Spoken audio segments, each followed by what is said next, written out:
Superscene! This is a very fun format. First, by show of applause, who's never seen an improv show before? Anybody never seen an improv show? By show of applause? Clap your hands. Couple people? Okay, so everything you're going to see on stage is made up. Nothing has been written ahead of time, planned out, anything like that. You're going to see 5 different stories from 5 different directors. And how it works is you're going to see each story one scene at a time. And at the end of seeing the first scene, you're going to vote on which 4 you want to continue, which means one's going to be eliminated. So it's up to you guys which stories you get to see. And we're going to keep doing that over and over again until there's one scene left, and that's the super scene. Very fun. So let's go ahead and bring out our 5 directors. That was good.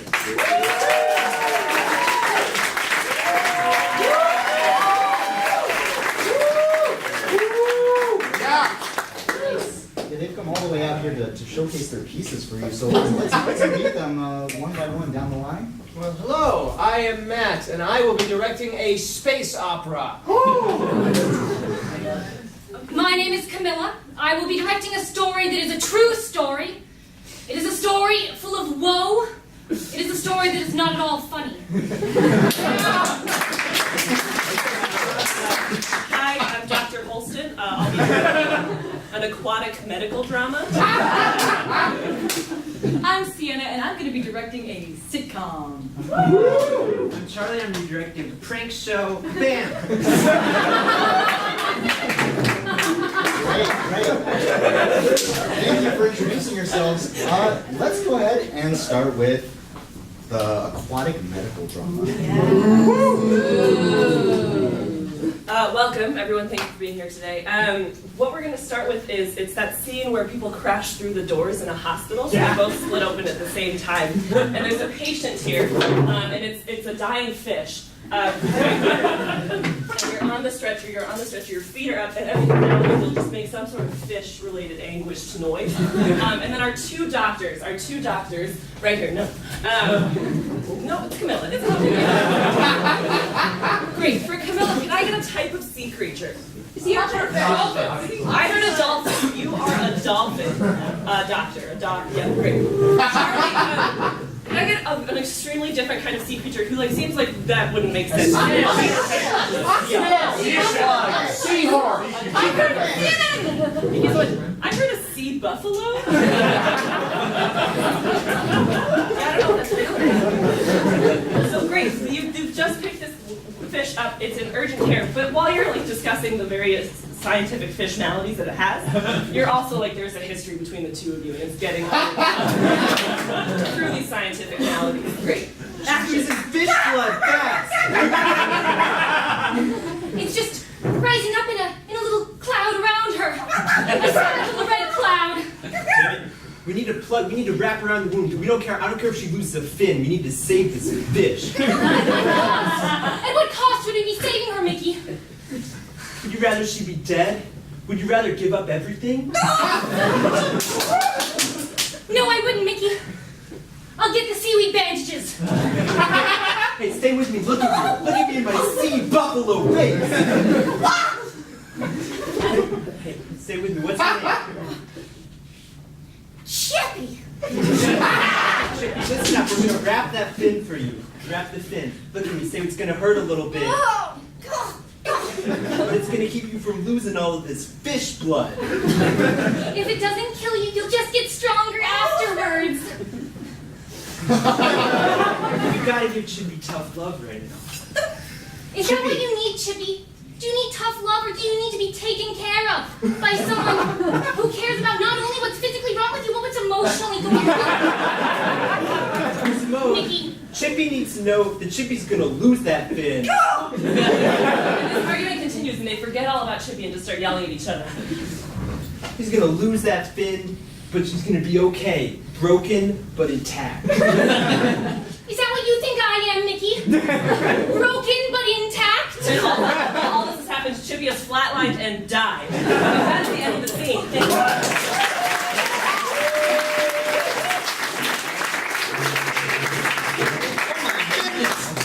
Dr. Liana, don't play with me like that.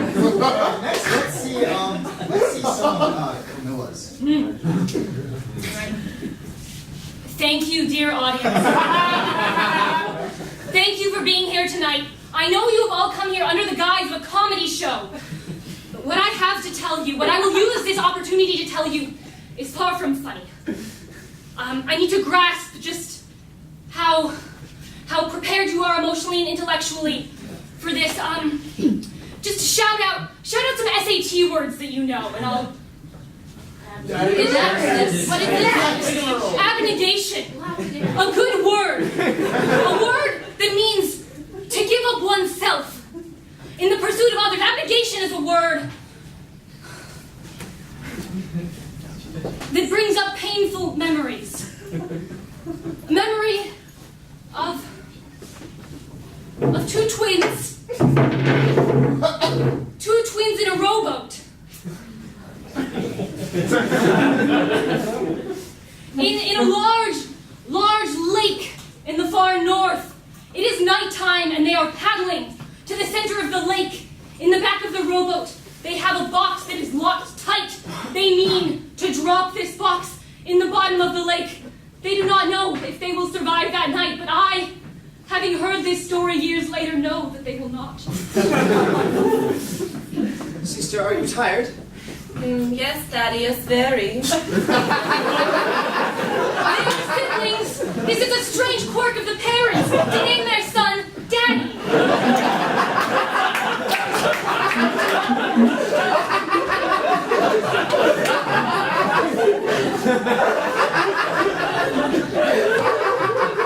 Something that puzzles me to this day, the folly of names. What do they mean?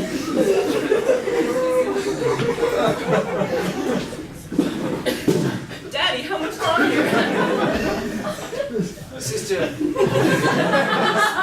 speaking to you makes me uncomfortable. Oh, I know. Were it not that our parents had named us thus. Yes, it is horrible. Indeed. It is funny that in those times of direst hurry, that we turn our minds to the silly, the light things, the things like names and childhood follies. What a use of the time they have left. Sister, I believe this is the deepest part of the lake. Oh, should we spit in it and make it deeper?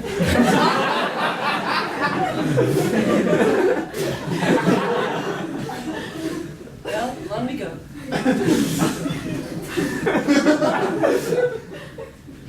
As it eventually must talk turned to the task at hand, the thing that they must discard. Once we reach the second deepest part, we will drop this thing inside, and there it will never be found again. That's right. Then, according to legend, Daddy spoke the name of that thing that they were to drop. Yes, we shall drop Father. Father, our youngest brother.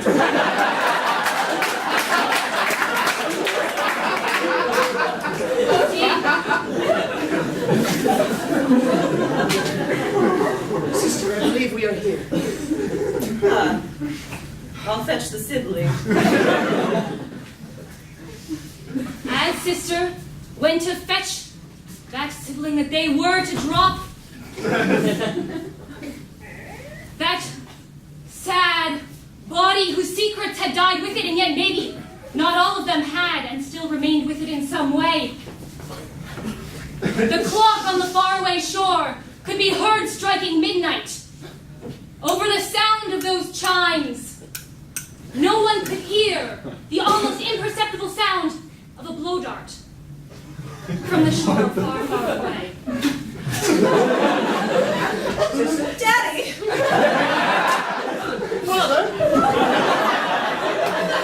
And Father sank into the sea. Over Daddy's screams, he too could not hear the second blow dart. Father! Sister! Daddy!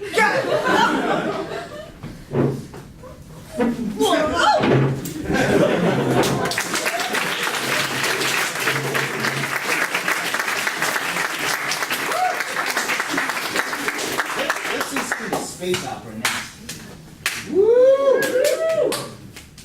Previously on The Adventures of Dr. Starbeard. Let's see. Could I get Dr. Starbeard and his alien companion, Smurg? You guys would give us just 3 disconnected lines from last episode. Dr. Starbeard. That'd be great. God damn it, they're in my pants. Smurg! I love you. Smurg! Well, Dr. Starbeard, survive this adventure? Watch the show to find out! Alright. Here we are on the deserted planet of Corbulon 5. Starbeard and Smurg are here in the just very humid forests. It's humid. Be honest. Your genitals are real sweaty. Smurg. Smurg! Smurg, what are you reading on the charts? We're looking for hexagon crystals. Do you see any signs of hexagon radiation? Smurg! Sounds good, Smurg. We gotta be careful here because there are a lot of very quirky, very sexy aliens.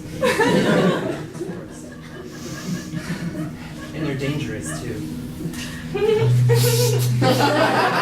Oh no, I dropped my pen!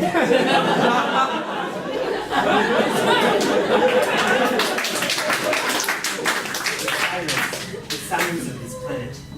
Smurg, you and I are gonna have to stick together very closely. Because on this planet it's easy to be quickly distracted and sucked into the roots of the trees. There! Hexagon crystals.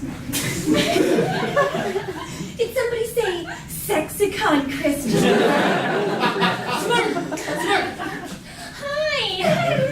I speak your language. I've been trained in lots of languages and I speak sexy. I can tell you're speaking it fluently. Hey, thanks. Hey, could you help us get those hexagon crystals? We need them for our secret mission. Well, sure. I'd love to spend lots of time with you guys. Aw, thank you. All you have to do is you climb up Okay. and then grab onto the crystal and then kill yourselves. Okay, I'll do this. Easy, right? Easy. Just climb up. Smurg! You're getting closer. I'm getting close to the crystals now. You're getting close to the crystals. Excuse me, Siren! Ooh, Siren, what are you trying to do? I'm just meeting this nice young man. I'm trying to help you get some crystals. Siren! I'm here. He's in the crystal. Smurg! Reach out, grab the crystal. Smurg! It starts glowing. It's glowing. The light, it envelops the whole screen. Now jump! They're beautiful! No, will Dr. Starbeard survive this adventure? Tune in next week to find out! See!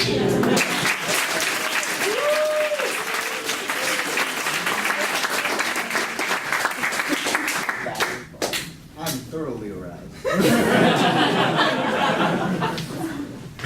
Let's see some sitcom. Okay, so welcome to our studio audience, all right? Have a good time here tonight?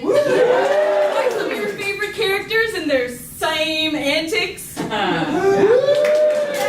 Okay, great. So first, we're going to get some of our main characters on here. But actually, no. First I want to get, can I get a suggestion for a place you could live? Trailer. A trailer! I heard a trailer. Okay, so this is our, we live in a trailer. You guys are used to this, all right? You're a cool 20-something, you know, you got your friends. Can I get a suggestion for a number?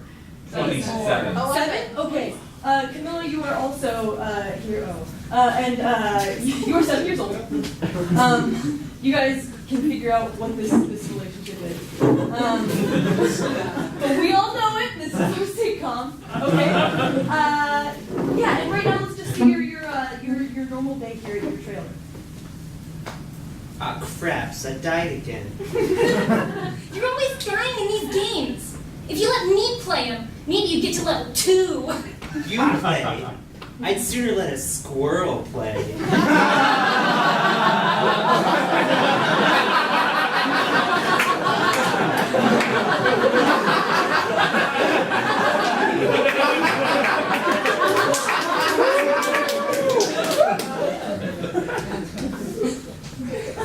Cornelius, sometimes I think your head is so big that there's no space for any of that game memory.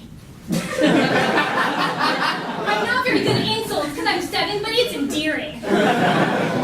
Man, you're my kid sister, and we have a nice time together.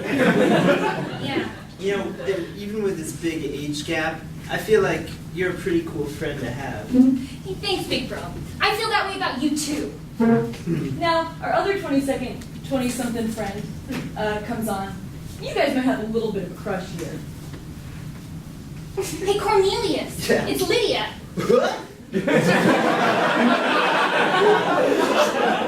Right behind you right now? Yeah. Hi. Wait, you mean Cornelia? The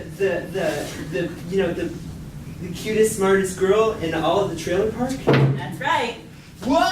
Hey, how you doing, friend? Hey Cornelia, we're just playing video games together, you know? Cool. Hey, bro. You're totally messing up. Taking advice from a 7-year-old? I'd sooner take advice from a squirrel.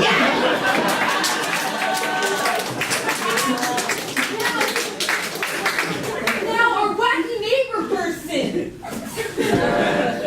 Did somebody order a pizza? That's my name, is Pizza. Can I get a suggestion for an object? A lamp. All right. What's going on with the lamps? It's a problem today. Someone took all the light bulbs out of all the lamps in my lamp emporium.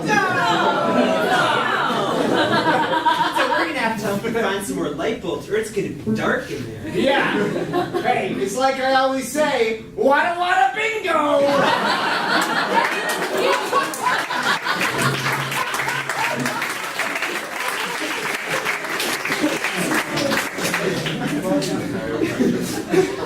Okay, let's do some of our final scene, Charlie's prank show. When I say prank, say prank! Prank! Alright. So, can I get a name from over here, the first name of, like, the most annoying person in your life? Charlie. Did I hear Jake? Charlie. Jake? Alright. What's up, everybody? I'm Nick. I'm host of Prank O'Clock. Today we're going to be exploring fear and how it makes people do embarrassing things. Can I have a suggestion from over here of like an actual fear of yours? Heights. Heights? Okay, sick. Heights. So we're gonna prank someone who's afraid of heights. Great. So we're on an airplane here. Liana, come on. You're very afraid of heights, okay? You're scared of heights. Being on a plane is already scary for you. And now you're gonna be the captain of the plane. And Sienna, you're like the Confederate, and you're acting like. Do you guys know what Confederate means? You're a Confederate. You're acting like it's just a radio flight. So you guys are having a regular flight conversation. This is your captain speaking. Our flight is going super well. Thought I'd call in. All right, bye. Man, I love flying. Not a lot of leg room, but you know. They don't usually do those mid-flight check-ins though, like just to say everything's fine. I think usually the silence means that everything's going all right. Right. So why did he talk just now? So no, you're gonna walk by as like a stewardess, and you're just nervous. You're nervous about something. Hi, I'm sorry. I would ask you what drinks you wanted, but I've been told I have to get to the front of the plane immediately.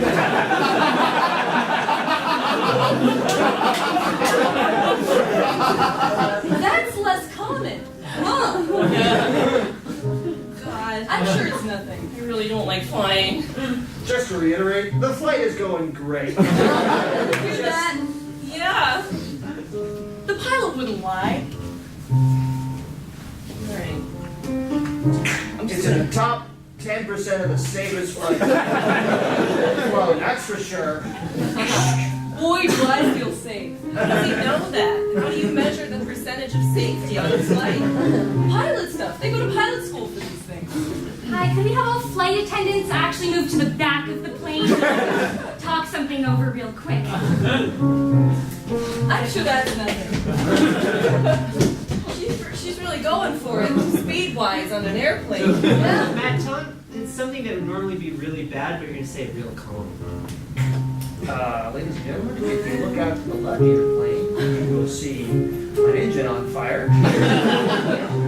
Oh my God. And if you look out to the right, you will see just the beautiful Yosemite Valley. That's nice. But oh my God! Attention! What? Yeah, you know, that seems pretty bad. What do we do? What's the? I never read the flight emergency cards. It's going to start heading towards the mountains. You never read the plane thing. Oh my God! We're Ladies and headed towards the gentlemen, we're mountains. beginning descent now into the side of a mountain. That doesn't make sense as an airplane Tell him landing what to do site. in the event of crashing into a mountain. In the event of crashing into a mountain, please keep your tray tables up. Pray to whatever God you love, and maybe something that you haven't tried before. This is really bad. I'm trying to pray. Do you understand how high up planes are? Not really. We're gonna be falling for a long time. Ah! The mountain is covered in spikes. Just Oh, what kind of a mountain is Start that? counting that. Tell them how few seconds there are. all right, we have 10. Oh my God! Yes, my God! Right. This is the worst New Year's Eve party ever. I'm glad it's not the last moment. 7 seconds of life. I wish I had told my family I loved them. 3 seconds of life. 2 seconds of life. Everybody dies! You're going to come on as like her sister and like make fun of her like burnt corpse. Margot, you thought that just because I didn't have any future, that I wasn't going to be able to travel the world like you. But now, they flew me here to the mountains. Look at all these spikes. It's incredible. And pranked!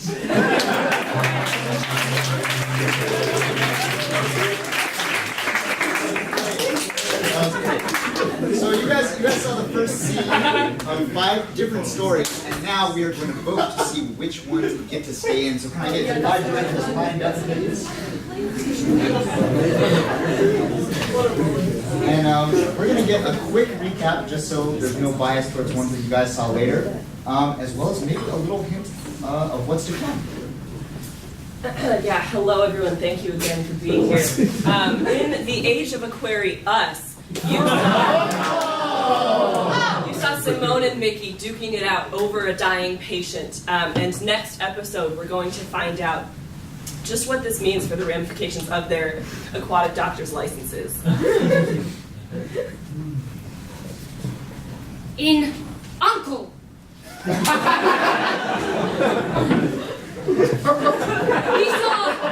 the sad, sad end of 2 siblings as they deposited a mysterious body bearing clues into a lake. Next we will meet the eponymous uncle. In the adventures of Dr. Starbeard, we saw our hero grab a suicide crystal. Tune in next time as he wakes up in the boudoir of the queen of the sexos.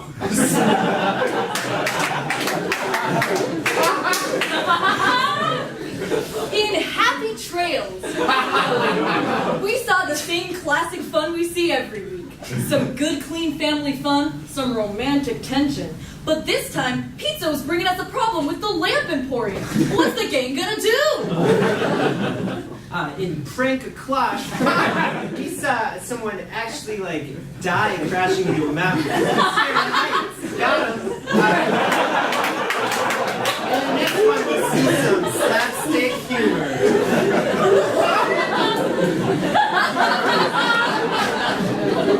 So the way you guys are going to vote is I'm going to hold my hand over each of the directors, and you will clap for them if you want their scene to stay in, and whichever one has the least applause will be out of there. So let's start. Clap if you wanted to see the age of Aquarius. Uncle. The Adventures of Dr. Starbeard. Trail. Prank O'Clock.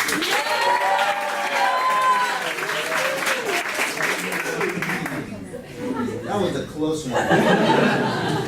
But I think Prank O'Clock, I think you get the chopping block on this one. It's fine. You just would have seen, I would have gotten a body part, and we would have seen a show where they just kick people in the body. Over and over again.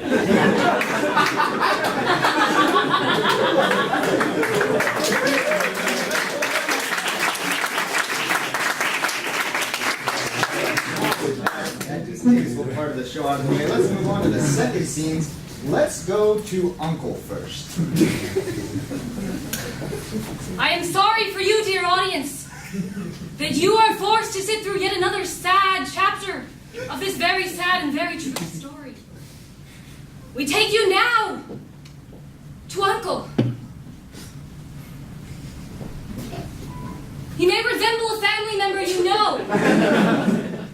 Indeed, it is not clear whose uncle he is. He seems to resemble everyone's uncle, and maybe he is everyone's uncle.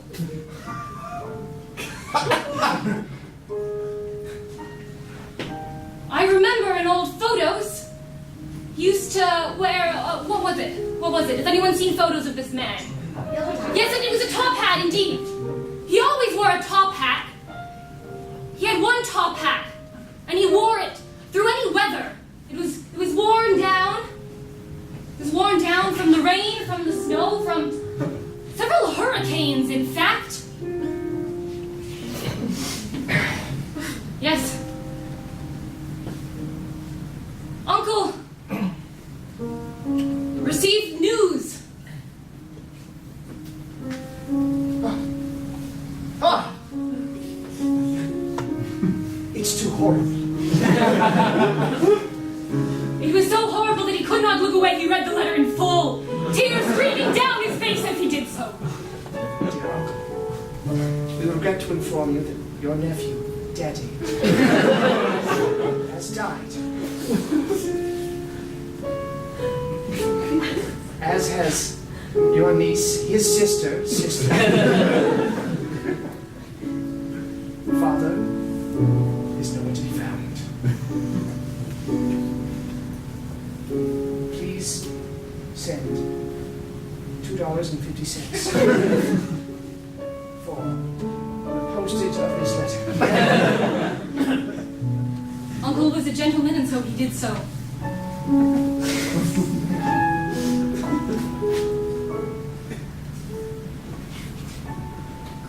Nobody knows quite how he got there, but there are reports that by 5 p.m. that very night, he paced across the edge of the lake and waited. This was a very large lake, and even very large lakes, when given time, no matter the depth, will wash things ashore. He waited and waited. After 1 hour, the shore was covered in coins, some very old, from different countries. After another hour, the locket of his beloved, my grandmother Geraldine, washed ashore.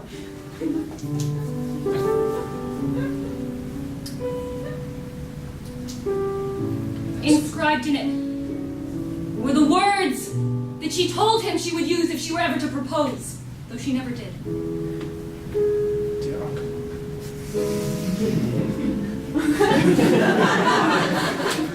so happy if you would become my husband. I feel about you. The sand. It seemed.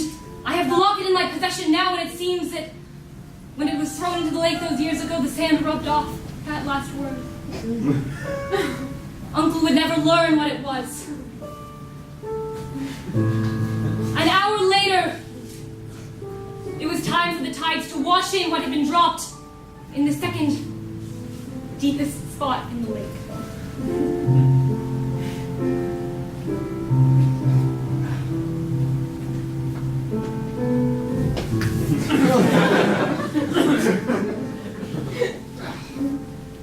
Oh, Father. Always were ugly.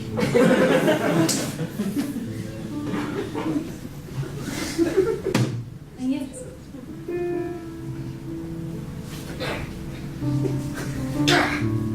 in Father's ear,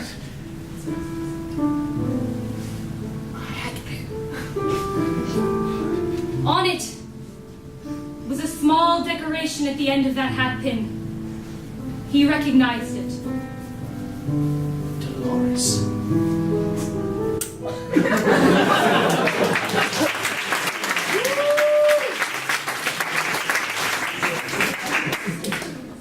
Next, let's watch an episode of The Adventures of Dr. Starbeard.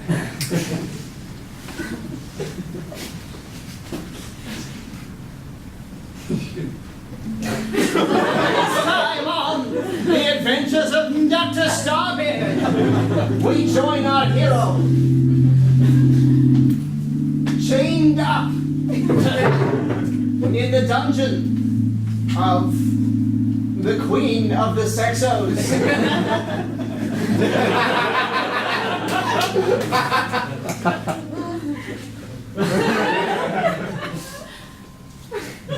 Yes.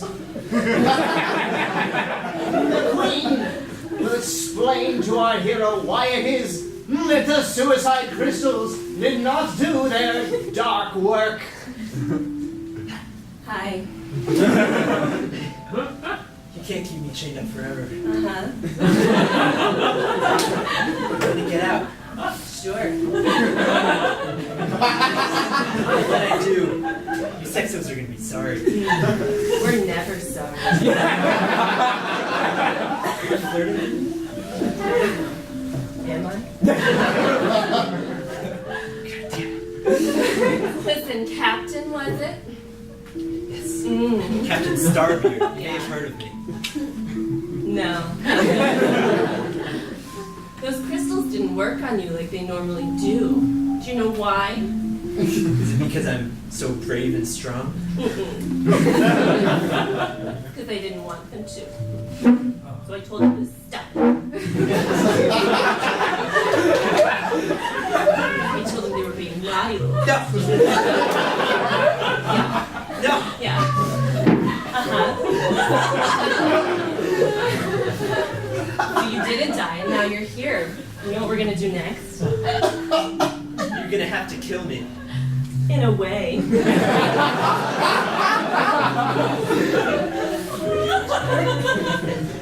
Karen! You're so sexy! I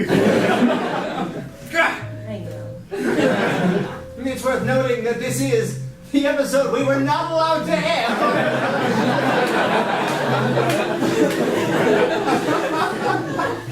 You don't want to kill me. You don't want to let me go. What do you want from me?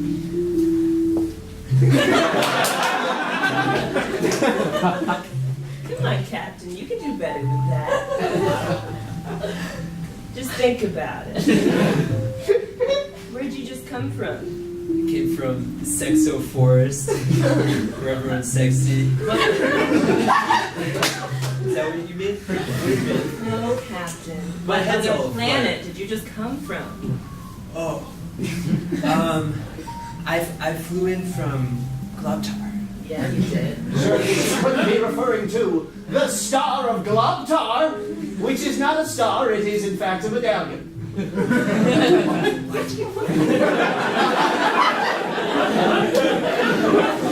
Oh, don't think about it too hard, Captain.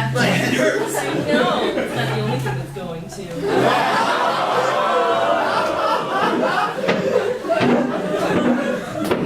Captain, they need that medallion. You'll never get it. Smirk's got it in his folds. And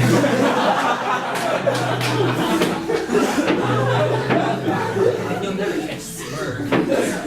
Smirk is gonna cut me loose from these sexy metal binds that you've got. You sure about that, Captain? Yeah. You haven't cut Smirk. Captain, I've caught a lot of things in my lifetime.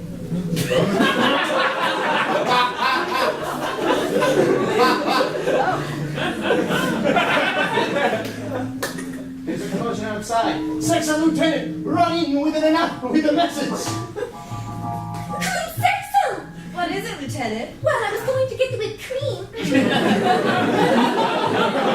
But outside, a very fold-covered creature. Just at the door? At the door. All right. Stay here, Captain. What is this? The cream onto him. Oh, I haven't heard. Where? Meanwhile, hang on, we're just going to turn you around here so you can get a shot at what Dr. Starmere has been doing with his hands this whole time.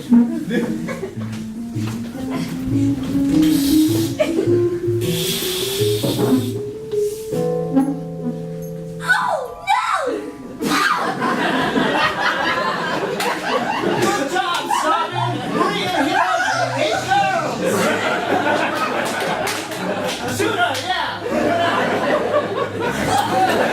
All right! Well, Dr. Starmere, save the star! Come on! Tune in next week, we'll find out!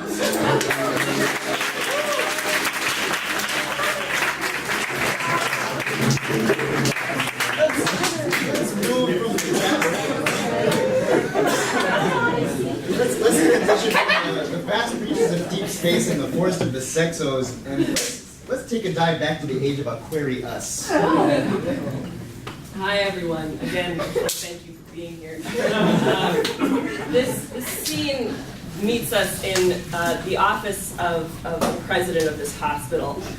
She is an orca whale, and if she could just come on out here and just have a very floppy seat on this comfortable.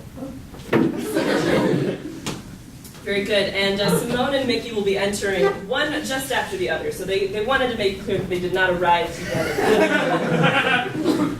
But they did have to be here at the same time, so it was inevitable. I got here first. I'm early. As a representative of my excellence as a doctor. Good. I got here second. I was sitting first. Please take a seat. Well, you doctors are. You know you're very good at your jobs. Yes. You seem to think that. Damn straight. Well, it seems that there's been some issue with you completing all your operations. A number of families have made it clear to me that you seem to be bickering. Yeah, and just now the orca will make a metaphor for how a hospital is like an ecosystem. A hospital, you see, is like an ecosystem. When things have sex, a lot of stuff happens. Huh? You're blowing water at me. Do you get what I'm trying to tell you? Huh? Whatever's going on here, all right? You're going to have to make it clear to us, or you're going to have to stop it. In fact, just stop it. Well, you're gonna have to split us up because Dr. Simone can never seem to help bringing up our past relationship. I don't want any more of this in my hospital. All right? Are you bringing up your past relationship? Yes, but to be fair, Mickey is a smartass. Oh, does that make you feel bad? Yeah, it makes me feel bad. I don't care! You need to do your operations and get people healthy. Yeah, and right now the orca makes a metaphor for how health is much like a drop in an ocean. You see, health is much like a drop in an ocean. A lot of little things, like health, end up mattering a whole lot. Do you get it? Yeah, a lot of little things do add up. Well, Understand that all too well. Like you come back inside the fish house and you slam your fish door too loud. That's a big problem. Simone becomes emotional. For a dolphin.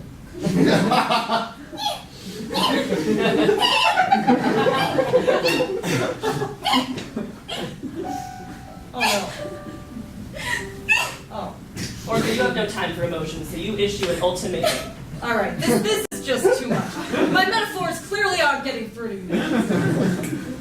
If you don't cut this out, by the end of this week, this work week, this is a hospital and you work here and you need to do your jobs, then you're both fired. And I will make sure that you don't have any other jobs at any of these hospitals all the way in the 7 seas. Huh? I care about my job more than I ever used to care about you. We're gonna have to work together. Unless you just want to be alone again. And Sea Buffalo, make your signature Sea Buffalo noise.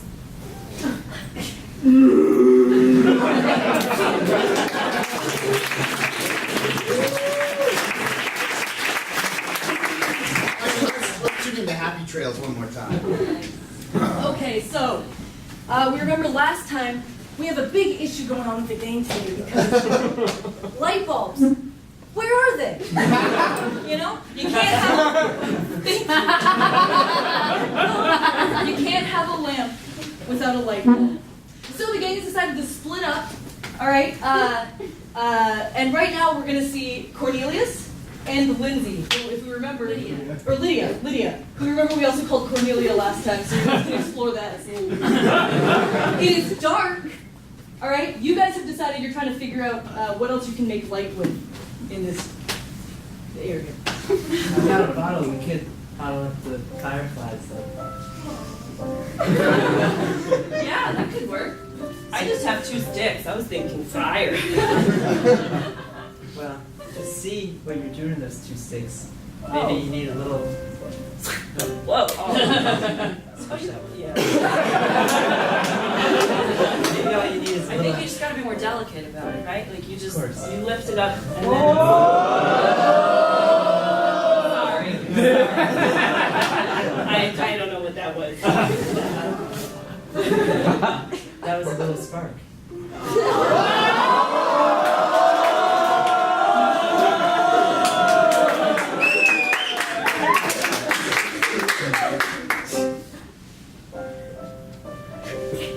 There, I got one. Just what? Yeah, but it's just the start, you know. Yeah. But we'll add more and more. And the more that we put in there, the more light will be in this jar. Yeah, you're right. It's all filled up with light. Oh, that one. I'm rotten at this. You're not rotten at most things, though. This you're pretty bad at. But hey, I mean, I sort of can see just from the moon, so I'll just, I don't know, I've never done this. Except for like one time at camp. Like, it's just 2 sticks. Yeah, it's friction. Oh. That's all you need. Just rub them. Thank you. Just rub them together. And eventually, you'll have a little flame. Here, let me get some dry leaves. Hey, Lydia, you're surprised at how confident Cornelius is suddenly. Something's different about it. I guess I got a little pep in my step. Oh, yeah? I like nighttime. You like nighttime? I guess we only do ever hang out in the day, so this is different. You know, I just hanging out with you. You make me more comfortable than anyone in the world. Wow. Thank you. That's a really nice compliment. Now, Cornelius, say your catchphrase. Oops daisies. Cornelius, say yours. Ah, fuck.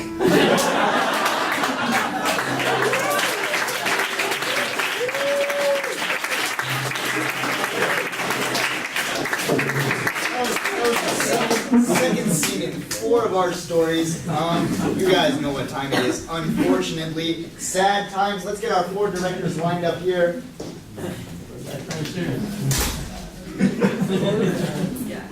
So once again, you're going to hear a brief recap, starting with Uncle.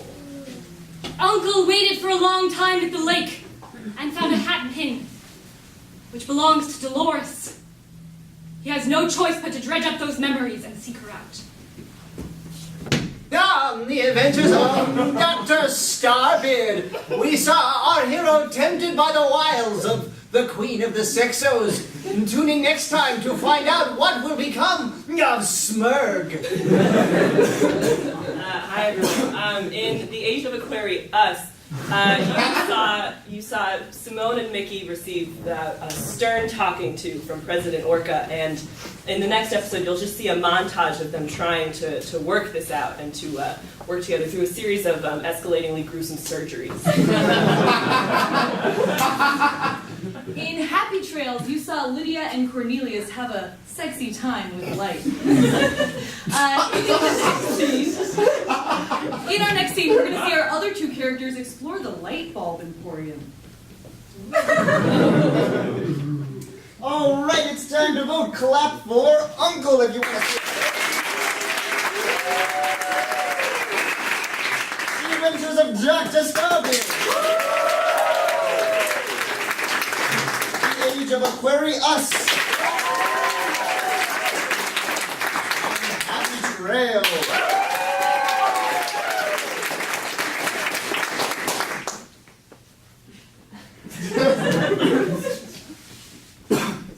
I think it is time for us to bid farewell to our dearest uncle. I'm sorry to say. Yes. Like, any last words?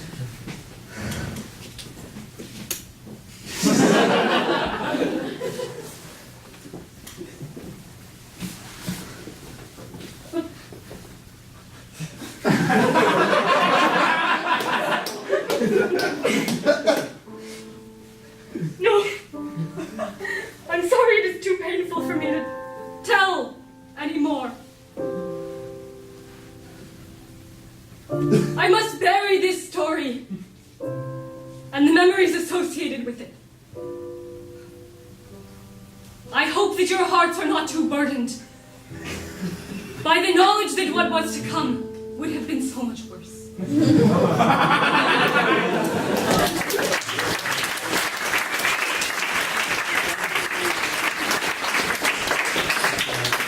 Bury it you shall, bury it you shall. Let's jump back to the adventures of Dr. Starbeard. It is worth noting that because of some write-ins, we have retconned the scene where Dr. Starbeard murdered that woman. Back to the adventure! Here we are on the outside of the Sexo Palace. Who was that standing in the doorway but a very still, very silent, very dead-eyed Smurg? Out comes the Queen of the Sexos, checking in on the report of her lieutenant. Smurg, you are completely still.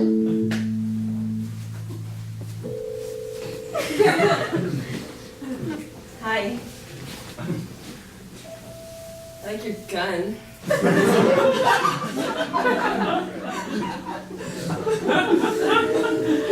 Your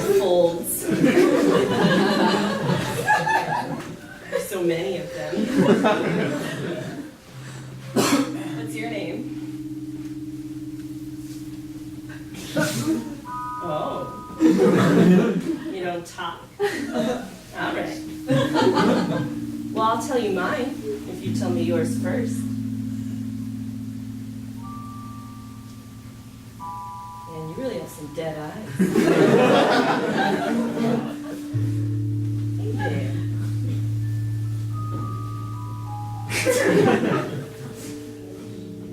What?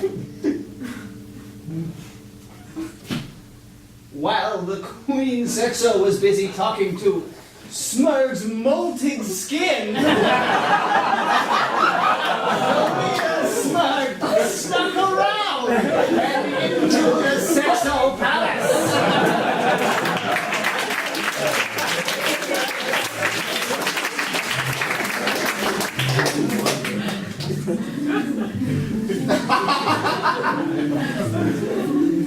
Sexo Lieutenant, make your rounds.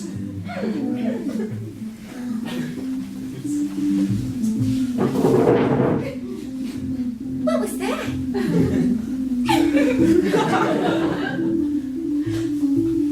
Oh, who are you? Hi, I'm here to relieve you of your guard duty. Oh, well, we all sound so much alike. Okay. Sexo Lieutenant, there is a spa appointment you've been meaning to make. Well, there is a spa appointment I've been meaning to make.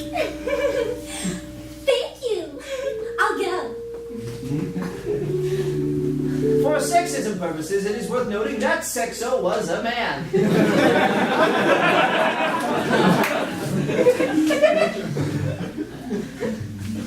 Those language skills really paid off.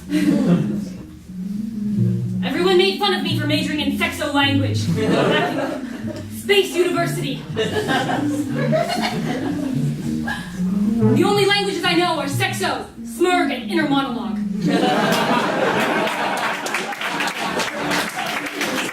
Meanwhile, Dr. Starbeard is also wandering the halls.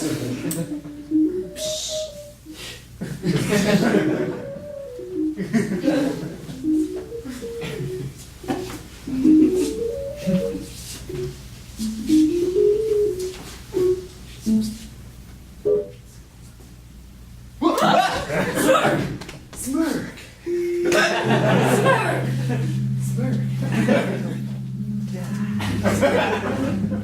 Smurg. It's good to see you, Smurg. Did you come after me? Really, I was coming to make sure that he had the keys to the ship. Smurg! Thanks, Smurg. You ought to know after all this time I can escape by myself. He really can't. Smurg! Dr. Starbeard, ask about the star. So, the star, the medallion, is it still in your folds?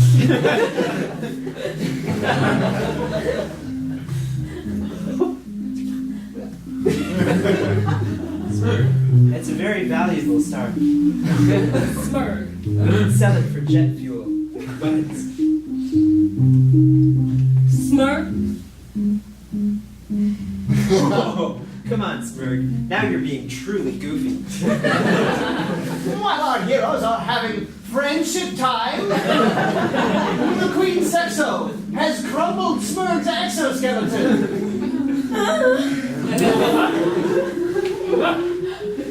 Something is wrong. Queen, what will you do? I'm gonna kill that hot fucker. And see!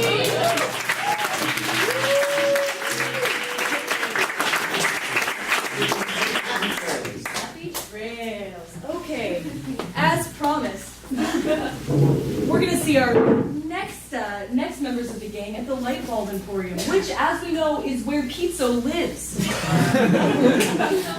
Looking around our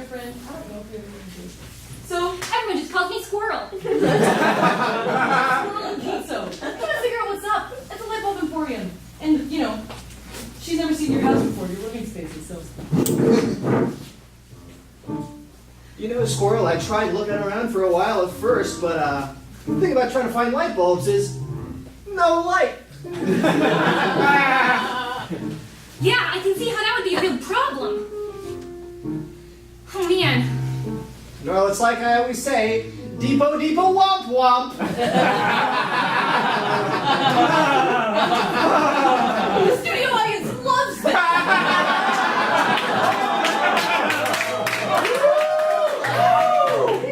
Well, I've got cool little kid beady eyes, so I can look around if you want. Yeah, all right, Squirrel. I've never gotten to see your house anyway. It's pretty cool that you live in a store. Hey, tell that to my mom.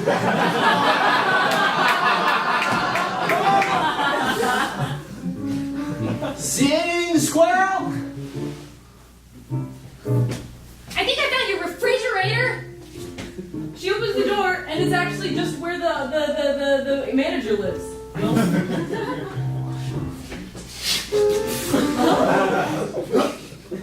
Hey, Pizza, there's a guy in your fridge. Yeah. Pizza, are you bringing little kids over? Shut up, Terry!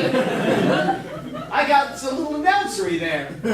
Well, are you just gonna stand there, or are you gonna come in and join me? There's plenty of tuna casserole in Terry, here. shut the door. Nope. I mean, Now say something about Weird Terry, who shows up in every episode.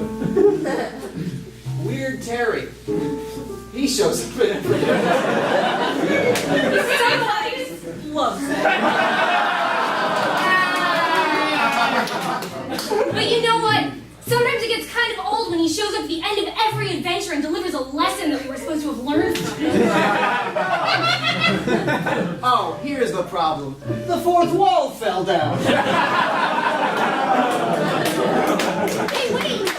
I think there's a light switch. What? Maybe this will turn them back on. Huh. I guess they were screwed in the whole time. You know, it just goes to show you. Sometimes you just gotta listen to a little squirrel. Hey, that was my line.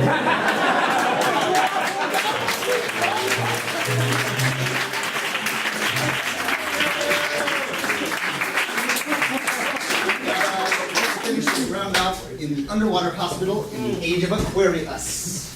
Hello, everyone. All right, so we are in the operating room of this below the surface of the water hospital, and on the table are going to be 3 different patients through a series of, as I said before, montages. So if I could get that dying fish from earlier, except it's not the same because you did die earlier. So this is a minor injury, just a small wound to the gallbladder that you guys are fixing. But you're having a very serious conversation, absolutely not about the surgery while it's going on. Got a scalpel? Should I be awake for this? The fish is asleep. Oh, good. You know, Simone, What does it make you? I think we're better when we work together. It's nice of you to say that. I sort of wish you'd realized it earlier, but I still appreciate hearing it now. You got it? Yeah. You know, it's been a long year fighting with you. It makes my tail tired. And my fins. It's like swimming upstream, trying to work against you when we ought to be working together.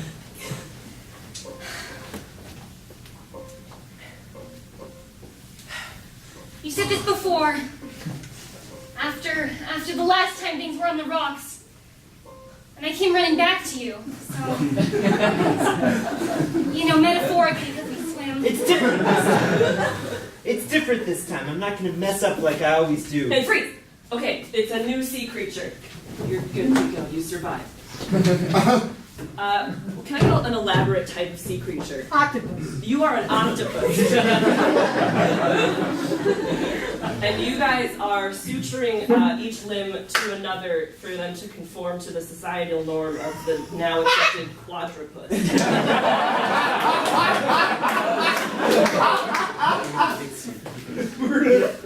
I screwed up before. You know, I've wronged you. I've gotten behind your back, and with other doctors. You made me think I needed to change who I was to be with you. But I don't need to change who I am. I'm beautiful the way I am. Just like this octopus is going to be beautiful once it has 4 arms. It's like an eye of the beholder thing where you take off the bandages at the end. Yeah, you're gonna take off your bandages, and all your limbs are gonna be all wrapped around each other. It's gonna be beautiful. Oh, that's really nice. I do wish this was an elective surgery, though. State mandated one. But it's real nice that it's for free, so. State mandated, like that time you had to take off because of what you did to that sea urchin. That line was cut from the final script. You're actually talking about your relationship and what felt state mandated about it. I think those rules in the hospital, saying that coworkers can't be together, are what made our relationship so toxic in the first place. Yeah, always sneaking around. You got that right. Always going up close to the surface, risking getting near boats. Good, freeze. You're good to go. Your society accepts you. Great. The final patient is a human man. You slam too close to a boat in more ways than one. We didn't cover this in school.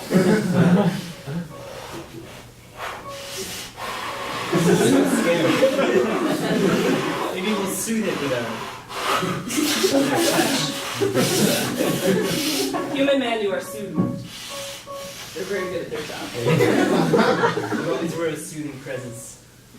I remember after I was waiting for you up top and I got hit by a speedboat, and you came up and found me all mangled. Yeah.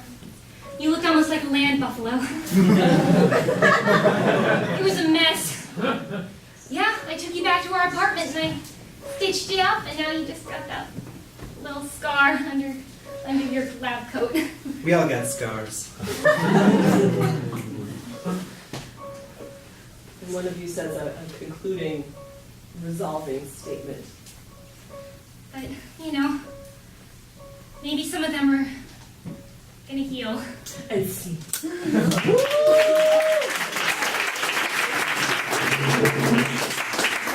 Those were our final 3. Let's get them out on stage. One big round of applause for all of them.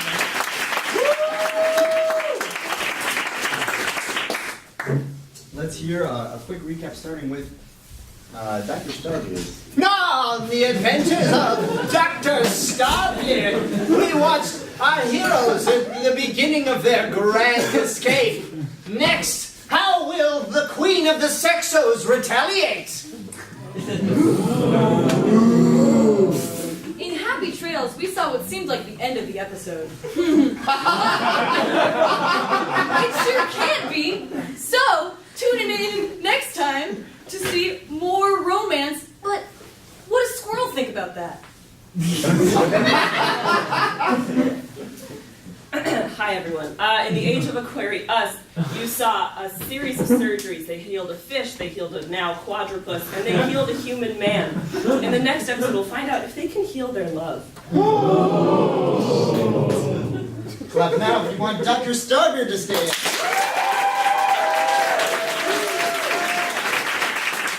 Happy Trails. In the age of Aquarius. I'm sorry, Dr. Liana, but it looks like it appears that your show is come to an end. No, again, I just want to thank everyone for being here. And what you would have seen was the final resolving solution in which Mickey proposes to Simone via a prescription tab but she cannot read it due to the fact that Mickey has a doctor's handwriting and is a sea buffalo. This would have led to a lot of escalating tension between the two of them until at last it was explained by the orca, who does know all, and they became a married pair of fish.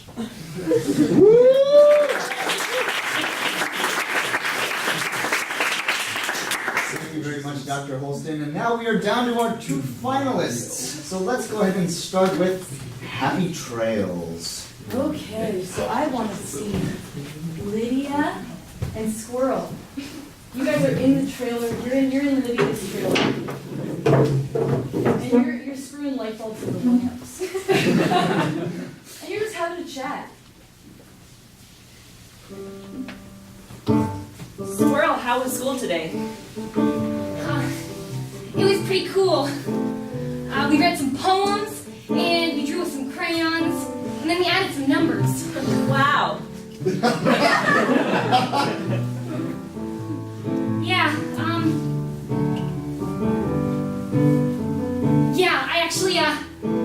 I drew a picture for you if you want to see it. Oh, I'd love to. Let me just screw in this light bulb so I can see it.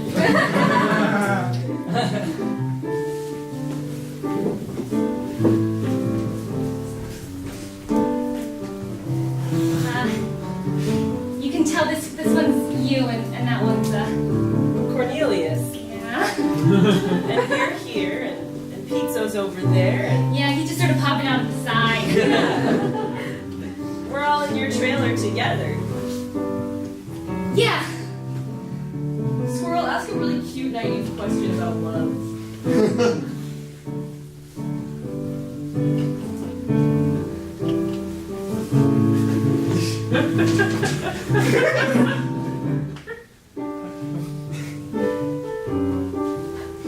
I think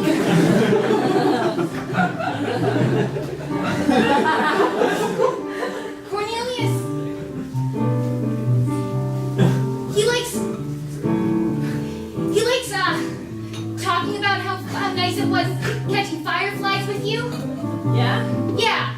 And what's so fun about catching fireflies? Well, I guess I don't know. I guess you just know when it happens, right? Like, you just feel that this is what fun feels like, and that's how you want your life to be, is fun, and is catching fireflies all the time, or maybe not catching fireflies. Maybe it's like signing a mortgage, or Lydia,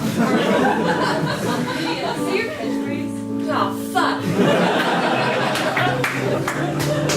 Lydia, you want to sign mortgages with Cornelius? I guess so. Wow. And not just for a trailer, for like a house or something. Now I want a quick commercial break, actually, to the prank show.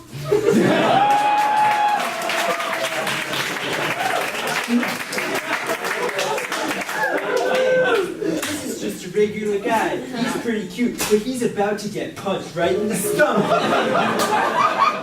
Hey, say what? Got him! It's prank o'clock. It's every Sunday at 2 p.m. What is this? You get punched in the stomach, you get it. I'm prank o'clock. It's just slapstick comedy. Watch it.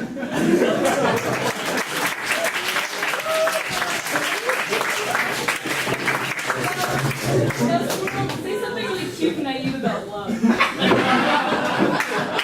Lydia, Yeah, Squirrel. am I ever going to find someone to catch fireflies and take out mortgages with? Of course you will, Squirrel. You're a squirrel. Squirrel, your catchphrase. Oh, nuts.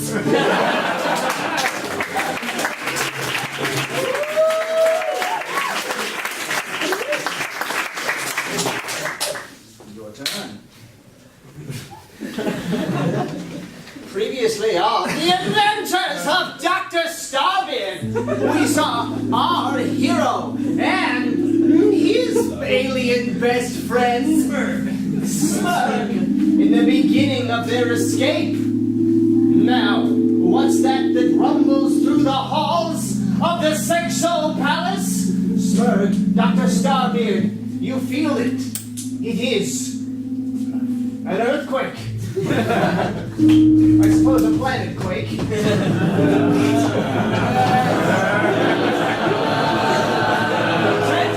are rolling through the halls. That's correct. The angry queen of the Sexos has reverted to her alien form. Captain Starby!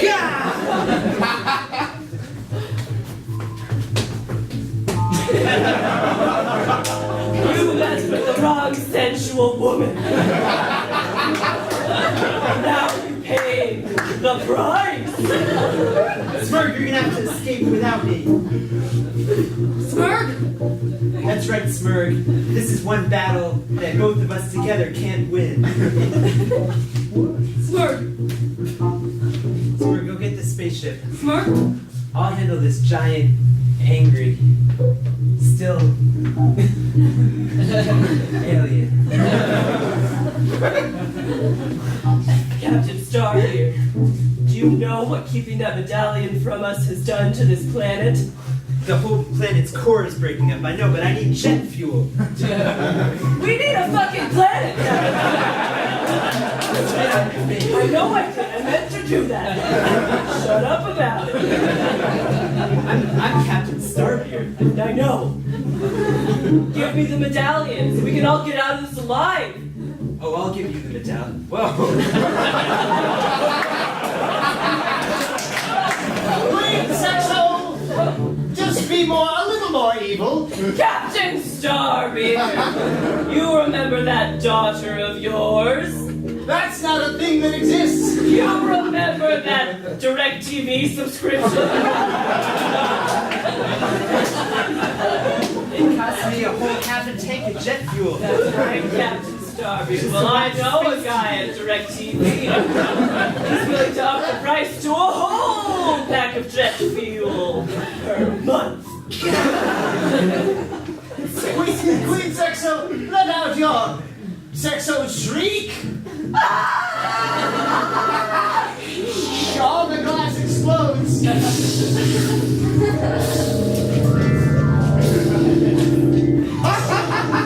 Dr. Starbeard, you must capitulate. Okay. Okay, you evil alien witch. I'll give you the medallion. If your Alright. planet's so important to you. Yeah, as I live here it is. Here it is. Now what's that? Through the window, behind the Queen Sexo. Is it the spaceship?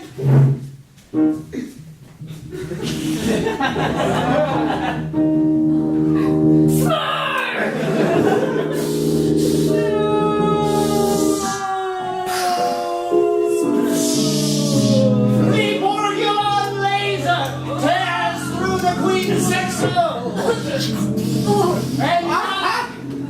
And not quite that. That doesn't happen until season 7.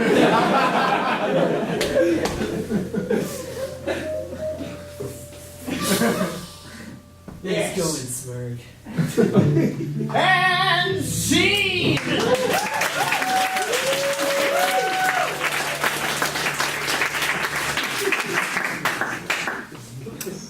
Oh my goodness. We are down to our final 2. Seems like it was just yesterday that we had all 5 up here. Let's get our 2 directors.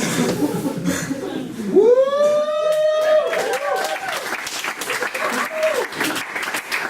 We'll get a quick recap and a hint of the final scene from each of the 2 Jekyll twins before we get there. Well, in Happy Trails, we've seen a lot of stuff happen with light bulbs. Ugh. We've also seen a love story progress. In our last scene, we're going to see how things work out so that they're exactly the same for the next episode. Well, the Queen Sexo is defeated and our heroes are safe. No, are they?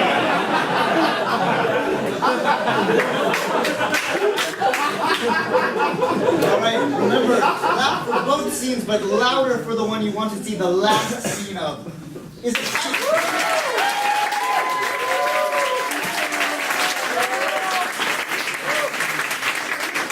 Dr. Starbeard.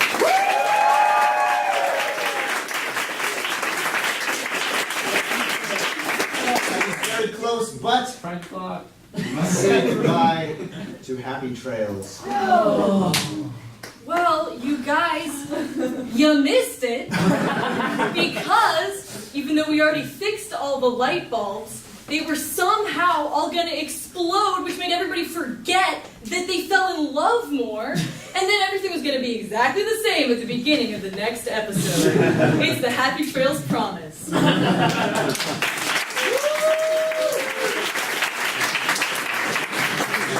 Thank you very much. And without any further ado, take it away for the final scene. Space! Stardate 2 million! On the nose! It is the interior of the starship. Very good. It's a name that Dr. Starbeard was very proud to have come up with. They're flying away from the remains of planet Sexo, and both Dr. Starbeard and Smurg are very happy. Greco and Smurg.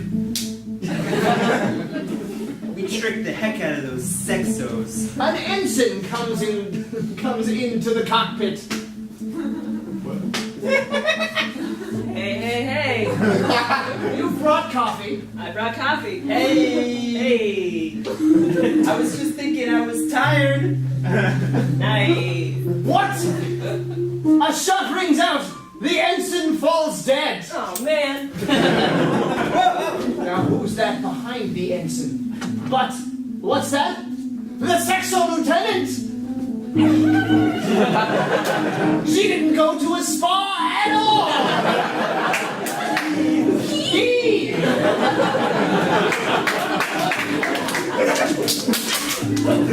I only went to a spa. If a spa's a place you get lots of guns. You shouldn't have killed my queen. Now us sexos have nothing to do but be sexy. Before we were sexy and evil. And also, your whole planet exploded. That's true. Ah! King Sexo, lay out your demands. Well, we wanted our planet back, but since that's gone, I guess that we'll take yours. All of them. You'll never get our planets.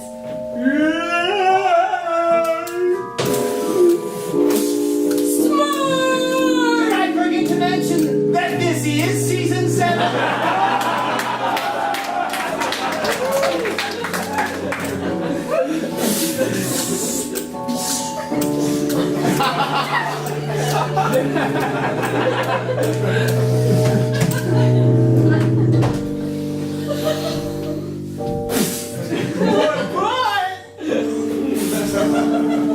Yes, they lay dying. Sexo, congratulate yourself. And look once more at the injured body of Dr. Starbeard and at the thoroughly injured molded husk.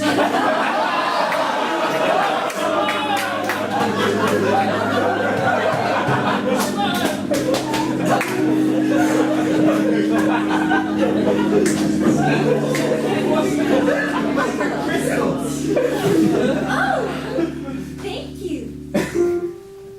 It seems you've learned to behave after all. Pull out your crystal interfacer. Activate the suicide setting on the suicide crystal.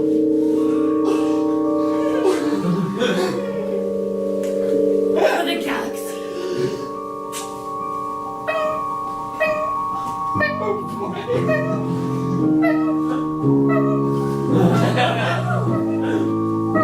Sexos are notoriously unable to let go of things.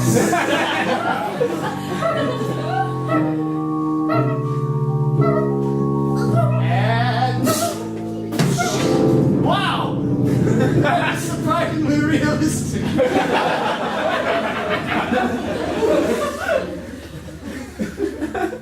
Smirk.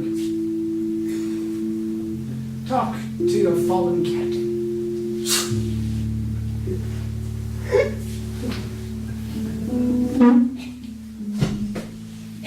Captain Starbeard, there are words I wanted to say to you, and I know that they will just sound to you like I'm saying Smurf over and over and over. But no, Captain Starbeard, look at me, Captain Starbeard, look. Our adventures together have been the finest years of my life. Captain Starbeard, say your final words. Smirk. You could understand me the whole time. Then you know that every time I said Smurf, I was saying that I loved you, Captain.